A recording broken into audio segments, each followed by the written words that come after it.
मेरे प्यारे प्यारे लिसनर्स, कैसे हो आप सब। तो आप सभी के सामने आज प्रस्तुत है भाग 12। तो चलिए शुरू करते हैं। गाड़ी में बैठो सिया, आर्यन ने गुस्से में कहा।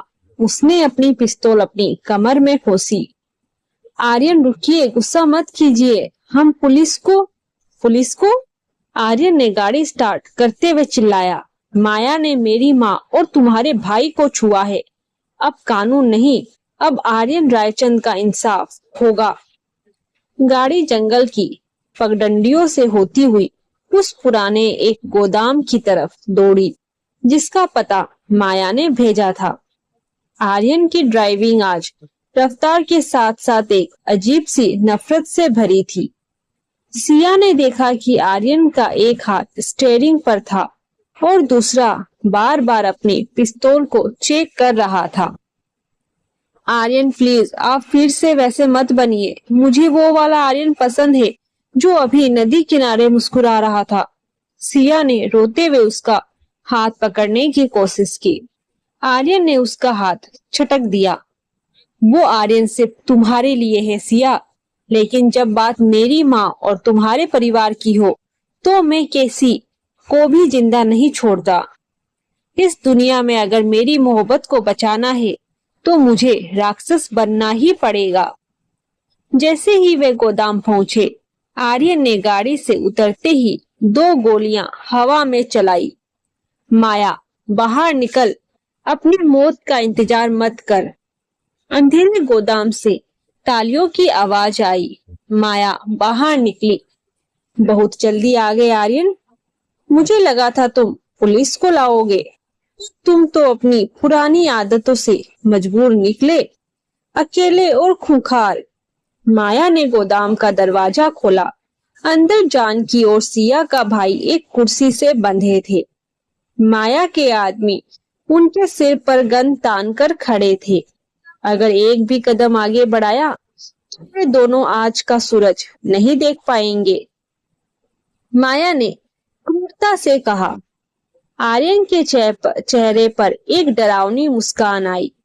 उसने पिस्तौल जमीन पर फेंक दी, पर उसका ध्यान माया के पीछे मौजूद एक पुराने बिजली के पैनल पर था। उसने अपने जूते से एक छोटा सा पत्थर माया की तरफ फेंका, जिससे माया का ध्यान भटका।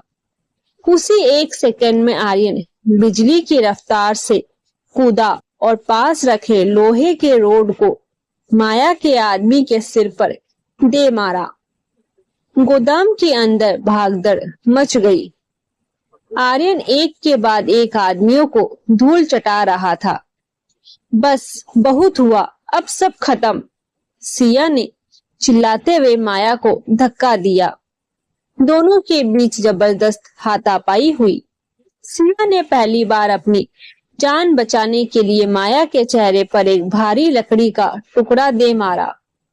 आर्यन ने जैसे ही माँ और सिया के भाई को रस्सियों से मुक्त किया, वे दौड़कर सिया की तरफ आया। गोदाम में धुआं भर चुका था। आर्यन ने सिया को अपनी बाहों में उठाया और गोदाम से बाहर की तरफ भागा। उनके बाहर निकलते ही गोदाम का एक हिस्सा धमाके के साथ उड़ गया। आर्यन ने सिया को जमीन पर लिटाकर अपनी पूरी बॉडी से उसे ढक लिया ताकि आग की लपटें उसे ना छुए। धुआं छटने के बाद आर्यन उठा। उसके कपड़ों पर राख थी, पर उसकी आंखों में वही प्यार था जो उस डेट पर था। उसने सिया के माथे को चूमा। मैंने कहा था ना, तुम्हारी जिद मेरी जिद से कम है। पर माया वहां नहीं थी। वे धुओं का फायदा उठाकर भाग चुकी थी। धमाके की गूंज अभी भी कानों में थी। गोदाम से उठती आग की लपटें आसमान को लाल कर रही थी। आर्यन ने सिया को अपनी बाहों में इतनी जोर से भींच रखा था जैसे वे उसे फिर कभी दुनिया के किसी साए तक को छूने नहीं देगा। धूल और धुएं के बीच आर्यन की फटी हुई सफेद टी शर्ट और उसके चेहरे पर जमी काली उसे किसी योद्धा जैसा दिखा रही थी। आर्यन ने धीरे से सिया को जमीन पर खड़ा किया। सिया के पैर अभी भी कांप रहे थे। उसने देखा कि आर्यन के कंधे से खून बह रहा था। शायद धमाके के वक्त कोई लोहे का टुकड़ा उसे लग गया था। सिया ने बिना कुछ सोचे अपने दुपट्टे का एक कोना फाड़ा और आर्यन के जख्म पर बांध दिया। आप पागल है आर्यन, अपनी जान की परवाह क्यों नहीं करते? सिया की आंखों से आंसू गिरकर आर्यन के हाथों पर पड़ रहे थे। आर्यन ने सिया की ठुड्डी पकड़कर उसका चेहरा ऊपर उठाया। उसकी आंखों में अब वो राक्षस नहीं था, बल्कि एक प्रेमी था जो अपनी दुनिया बचाने के बाद राहत की सांस ले रहा था। मेरी जान तो तुम में बसी है सिया। मुझे कुछ हो भी गया तो फर्क नहीं पड़ता, बस तुम्हारी आंखों में ये आंसू मुझे कमजोर कर देते हैं। आर्यन ने अपनी माँ जानकी और सिया के भाई की तरफ देखा। वे दोनों सुरक्षित थे, पर सदमे में थे। आर्यन ने अपने फोन से सिक्योरिटी टीम को बुलाया और उन्हें सुरक्षित हवेली पहुंचाने का इंतजाम किया। लेकिन उसने खुद वहीं रुकने का फैसला किया। वह जानता था कि माया इतनी आसानी से हार मानने वालों में से नहीं थी। हवेली वापस पहुंचने पर माहौल बदल चुका था। गायत्री देवी, जो हमेशा सिया को एक मामूली लड़की समझती थी, आज खामोश थी। उन्होंने देखा कि कैसे सिया ने अपनी जान पर खेलकर आर्यन की मां को बचाने की कोशिश की थी। रात के 2 बज रहे थे। हवेली के बड़े से बरामदे में सन्नाटा था। आर्यन अपने कमरे की बालकनी में खड़ा सिगार पी रहा था। ये उसकी पुरानी आदत थी। जब वे तनाव में होता था, तभी सिया वहां आई। उसके हाथ में गर्म दूध का गिलास और दवाइयां थी। सिगार छोड़ दीजिए आर्यन, आपको चोट लगी है, सिया ने पास आकर कहा। आर्यन ने सिगार बुझा दी और सिया की तरफ मुड़ा। तुम्हें नींद नहीं आ रही? कैसे आएगी जब तक मैं ये ना देख लूं कि आप ठीक है? सिया ने दवा मेज पर रखी। आज मैंने आपका वो रूप देखा जिससे मैं कभी डरती थी, पर आज मुझे डर नहीं लगा। मुझे गर्व हुआ कि आपने अपनों के लिए सब कुछ दांव पर लगा दिया। आर्यन सिया के करीब आया। उसने उसे अपनी बाहों के घेरे में ले लिया। बालकनी से चांदनी रात का नजारा दिख रहा था। सिया, लोग कहते हैं कि मैं बहुत रूड हूँ, बहुत घमंडी हूँ, और वो सही है। मैं बचपन से ही ऐसा रहा हूँ, क्योंकि मैंने कभी प्यार देखा ही नहीं। पर जब से तुम आई हो, मुझे लगता है कि ये पत्थर का दिल भी धड़क सकता है। मैं तुम्हारे लिए बदलना चाहता हूँ। उसने सिया के कानों के पास आकर कहा, क्या तुम मुझे एक मौका दोगी इस रूड आर्यन को एक अच्छा इंसान बनने का? सिया ने आर्यन के सीने पर अपना सिर रख दिया। आप जैसे भी है मेरे है, और मुझे आपके हर रूप से प्यार है। उधर शहर के एक पोश होटल के अंधेरे कमरे में माया अपने चेहरे पर लगी चोट को आईने में देख रही थी। उसकी आंखों में नफरत की इंतहा थी। तभी दरवाजा खुला और एक लंबा सूट पहने हुए शख्स अंदर आया। उसके हाथ में एक फाइल थी। तुमने कहा था कि तुम सब संभाल लोगी माया, तुम तो एक मामूली लड़की से पिटकर आ गई। उस शख्स की आवाज भारी और जानी पहचानी थी। चुप रहो वरुण, तुम जेल में थे। मैंने ही तुम्हें पैरोल पर बाहर निकलवाया है। अब मुझे ज्ञान मत दो। माया ने गुस्से में कहा। जी हाँ, वह वरुण था। वह मरा नहीं था, और नहीं वह पूरी तरह हार मान चुका था। उसने माया के साथ मिलकर एक नया प्लान बनाया था। आर्यन को खत्म करना मुश्किल है, पर उसे तोड़ना आसान है। वरुण ने एक फोटो मेज पर रखी। वह फोटो आर्यन के बिजनेस साम्राज्य रायचंद एम्पायर्स के सबसे बड़े शेयर होल्डर की थी, विक्रम मल्होत्रा, जो माया का पिता और आर्यन का सबसे बड़ा दुश्मन था। कल की बोर्ड मीटिंग में आर्यन को पता चलेगा कि उसने जिस कंपनी को अपनी जान से ज्यादा चाहा, वे अब उसकी रही ही नहीं। हम उसे सड़क पर ले आएंगे और तब देखते हैं कि उसकी जिद और उसका इश्क उसे कितना सहारा देते हैं। वरुण ने जहरीली हंसी हंसा। अगली सुबह आर्यन बहुत खुश था। उसने तय किया था कि वह आज ऑफिस जाकर अपना इस्तीफा देगा और सारा समय सिया के साथ बिताएगा। वे सिया के लिए एक सरप्राइज गिफ्ट लाया था, एक छोटा सा घर शहर के शोर से दूर, जहां वे दोनों अपनी नई जिंदगी शुरू कर सके। लेकिन जैसे ही वे ऑफिस पहुंचा, उसका स्वागत फूलों से नहीं बल्कि लीगल नोटिस से हुआ। सॉरी मिस्टर रायचंद, अब आप इस कुर्सी पर नहीं बैठ सकते। विक्रम मल्होत्रा ने आर्यन की केबिन में बैठकर सिगार पीते हुए कहा, आपके 51% शेयर अब मेरे नाम है। माया ने अपनी हिस्सेदारी मुझे ट्रांसफर कर दी है। आर्यन का चेहरा सफेद पड़ गया। उसे अपनी हार का दुख नहीं था, पर उसे पता था कि बिना पावर और पैसे के वे सिया की सुरक्षा कैसे करेगा। माया और वरुण उसे घेर चुके थे। तभी केबिन का दरवाजा खुला। सिया अंदर आई। उसके हाथ में कुछ पुराने दस्तावेज थे। वह डरी हुई नहीं थी, बल्कि उसके चेहरे पर एक अजीब सी शांति थी। मिस्टर विक्रम मल्होत्रा, आप शायद एक चीज भूल रहे हैं। सिया ने मेज पर कागजात पटके। रायचंद एम्पायर्स की नींव आर्यन के दादाजी ने रखी थी और उनके वसीयतनामे के मुताबिक अगर कोई बाहरी शख्स कंपनी हड़पने की कोशिश करता है तो पावर ऑफ अटॉर्नी उस इंसान के पास चली जाएगी जो रायचंद खानदान की बड़ी बहू होगी। आर्यन ने चौंक कर सिया को देखा। सिया, ये क्या है? कल रात मैंने और जानकी माँ ने बात की थी। उन्होंने मुझे ये वसीयत दी और आज सुबह हमने कोर्ट में अपनी शादी रजिस्टर करवा ली है। सिया ने अपनी उंगली दिखाई जहां शादी की मुहर लगी थी।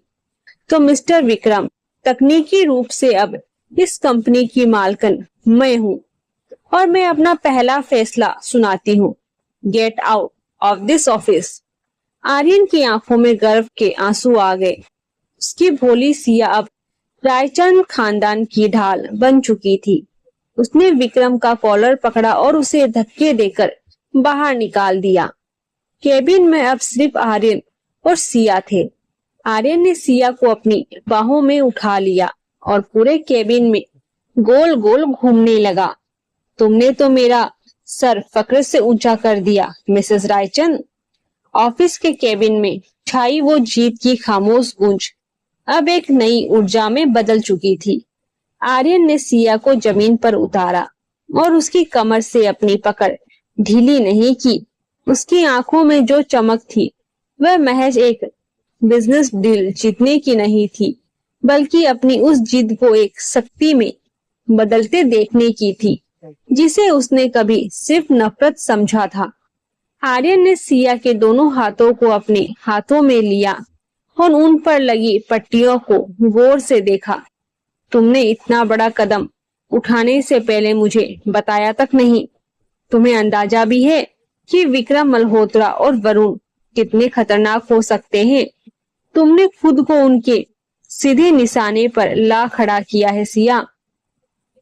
आर्यन की आवाज में फिक्र की एक लहर थी जो उसकी पुरानी रूढ़ आदत के कारण थोड़े गुस्से जैसी सुनाई दे रही थी। सिया ने मुस्कुराकर अपना सिर आर्यन के सीने पर टिका दिया। जब आप मेरे लिए गोलियां खा सकते हैं, तो क्या मैं आपके साम्राज्य के लिए एक कागजी लड़ाई नहीं लड़ सकती? आर्यन, आपने मुझे अपनी जिद कहा था और अब ये जिद आपकी रक्षा करना जानती है। आर्यन ने उसे और कसकर भींच लिया। मैं तुम्हें कभी कुछ नहीं होने दूंगा। आज से तुम्हारी सुरक्षा और भी सख्त होगी। पर अब हमें वो करना चाहिए जो बहुत पहले जाना चाहिए था। एक ऐसी शादी जिसे पूरी दुनिया देखे और जिसे कोई कानून या साजिश तोड़ ना सके। हवेली में जश्न का माहौल था। जानकी माँ और गायत्री देवी ने मिलकर तय किया कि 3 दिन बाद आर्यन और सिया की पारंपरिक रीति रिवाजों से शादी होगी। गायत्री देवी के व्यवहार में आया बदलाव सबको हैरान कर रहा था। उन्होंने सिया को खानदान के पुश्तैनी कंगन भेंट किए। सिया, मैंने तुम्हें पहचानने में बहुत देर कर दी, गायत्री देवी ने धीमी आवाज में कहा। इस घर को एक वारिस की नहीं, एक रक्षक की जरूरत थी और वो तुम हो। उधर आर्यन ने इन 3 दिनों की दुनिया की सबसे हसीन याद बनाने की कसम खा ली थी। उसने सिया के लिए रोजाना एक नया सरप्राइज प्लान किया। कभी पूरे कमरे को सफेद गुलाबों से भर देना, तो कभी रात के सन्नाटे में हवेली की छत पर कैंडल लाइट डिनर का इंतजाम करना। उस रात छत पर ठंडी हवाएं चल रही थी। आर्यन ने सिया के लिए खुद अपने हाथों से पास्ता बनाया था। सिया ने जब पहला निवाला खाया तो वे हंस पड़ी। मिस्टर रायचंद, सैंडविच के मुकाबले ये काफी बेहतर है। आर्यन ने अपनी वाइन का गिलास उठाया और उसकी आंखों में झांका। तुम्हारे लिए मैं दुनिया का सबसे बेहतर शेफ भी बन सकता हूँ और सबसे खतरनाक रक्षक भी। बस तुम इसी तरह मुस्कुराती रहो। उसने जेब से एक छोटा सा मखमल का डिब्बा निकाला। उसके अंदर एक बेशकीमती पेंडेंट था जिस पर S&A के अक्षर जुड़े हुए थे। ये हमारा नया आगाज है सिया, आर्यन ने उसके गले में पेंडेंट पहनाते हुए कहा। उसकी उंगलियों का स्पर्श सिया की गर्दन पर बिजली जैसा एहसास जगा रहा था। लेकिन जहां एक तरफ खुशियों के दिए जल रहे थे, वहीं दूसरी तरफ नफरत की आग सुलग रही थी। वरुण और माया एक गुमनाम ठिकाने पर विक्रम मल्होत्रा के साथ बैठे थे।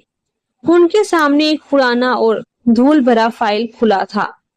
आर्यन को लग रहा था कि वे जीत गया। वरुण ने एक सिगरेट सुलगाते हुए कहा, पर उसे ये नहीं पता कि उसकी पवित्र सिया एक ऐसा अतीत है जिसे अगर दुनिया के सामने लाया जाए तो आर्यन खुद उसे इस घर से धक्के मार कर बाहर निकाल देगा। माया की आंखों में एक अजीब सी चमक आई। तुम उस अनाथालय वाले हादसे की बात कर रहे हो जहां सिया के हाथों विक्रम ने उसे चुप कराया? अभी नहीं, हमें उसकी शादी के मंडप का इंतजार करना होगा। जब पूरा शहर वहां मौजूद होगा तब हम ये बम फोड़ेंगे। आर्यन रायचंद का गुरूर उसी लड़की के हाथों फूटेगा जिसे वे अपनी जिंदगी मान बैठा है।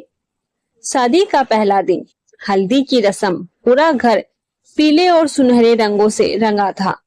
सिया पीली साड़ी में किसी अप्सरा जैसी लग रही थी। आर्यन, जो आमतौर पर इन सब रस्मों को बकवास कहता था, आज सबसे पहले तैयार होकर बैठा था। जब सिया को हल्दी लगने की बारी आई तो आर्यन ने सबको हटा दिया। इस पर पहला हक मेरा है। उसने अपने हाथों में हल्दी ली और बहुत ही नजाकत से सिया के गालों पर लगाई। उसके स्पर्श में इतनी तड़प और प्यार था कि सिया की आंखें नम हो गई। आर्यन ने उसके कान के पास झुककर कहा, कल तुम पूरी तरह मेरी हो जाओगी, हमेशा के लिए। तभी सिया के फोन पर एक गुमनाम नंबर से एक तस्वीर आई। तस्वीर में एक पुरानी जली हुई इमारत थी और नीचे लिखा था, क्या तुम्हें याद है वो रात? यह आर्यन रायचंद के प्यार में तुम्हारी याददाश्त मिटा दी है। कल मंडप पे मुलाकात होगी पुरानी यादों के साथ। तस्वीर देखते ही सिया के हाथ से हल्दी की कटोरी गिर गई। उसका चेहरा सफेद पड़ गया और वे कांपने लगी। आर्यन ने उसे संभाला। क्या हुआ सिया, तुम ठीक तो हो? सिया ने जल्दी से फोन छुपा लिया और एक नकली मुस्कान दी। कुछ नहीं, बस थोड़ा चक्कर आ गया था। पर आर्यन की पारखी नजरें सब समझ गई थी। उसका पॉजिटिव स्वभाव फिर से जाग उठा। उसे पता था कि कोई उसकी खुशियों को नजर लगाने की कोशिश कर रहा है और आर्यन रायचंद ऐसी नजरों को फोड़ना अच्छे से जानता था। आखिरकार वो रात आ गई। आर्यन शेरवानी में किसी सहसा की तरह लग रहा था, पर उसकी नजरें बार बार दरवाजे की तरफ जा रही थी। वह बेचैन था। सिया अभी तक तैयार होकर नीचे नहीं आई थी, पर कमरे में सिया के सामने वरुण खड़ा था। उसने खिड़की के रास्ते अंदर प्रवेश किया था। क्या चाहिए तुम्हें वरुण? चले जाओ यहाँ से, सिया ने दबी आवाज में कहा। मुझे कुछ नहीं चाहिए सिया, मुझे बस ये देखना है कि जब आर्यन को पता चलेगा कि तुम वो लड़की हो जिसने 10 साल पहले उस अनाथालय में आग लगाई थी और 5 मासूमों की जान ली थी, तब उसका चेहरा कैसा होगा? वरुण ने एक रिकॉर्डिंग प्लेयर मेज पर रख दिया। इसमें तुम्हारी इकबालिया जुबान है। सिया के पैरों तले जमीन खिसक गई। वह एक हादसा था वरुण, मैंने जानबूझकर कुछ नहीं किया था। हादसा या कत्ल, ये फैसला तो आर्यन करेगा। वरुण ने घड़ी की तरफ देखा।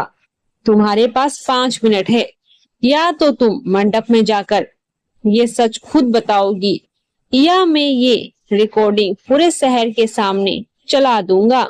आर्यन का रिएक्शन क्या होगा जब उसे पता चलेगा कि उसकी मासूम सिया के हाथ खून से सने हैं?